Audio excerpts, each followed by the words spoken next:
10 and states my dryer is making a scratching sound.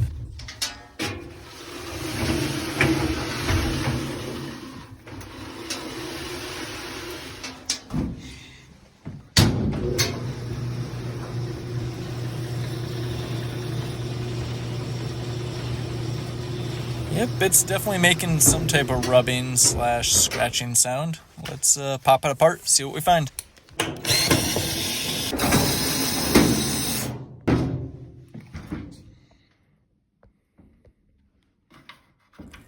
Yep, that's definitely your issue.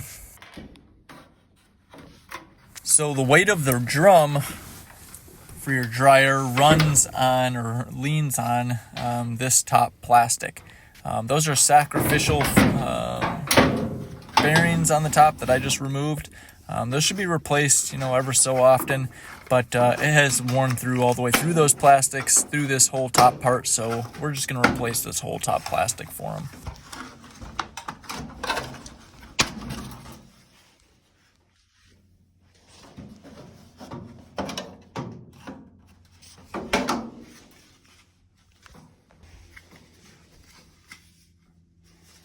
Got the new one with the new sacrificial plastics on there.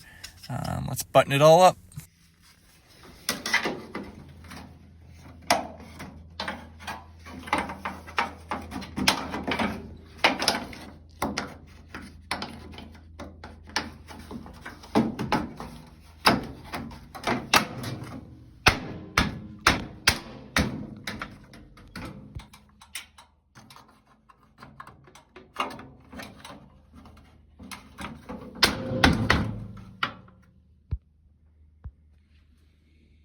All it does is lock down on the bottom like you saw and up top along the metal rim. Not super difficult, just make sure it's snapped in there properly. If not, it can kind of fall off when the drum is spinning, and the drum momentum and the motor will just rip it completely off. I have seen that once, but yeah, make sure you install it properly. This one's all done and ready to go.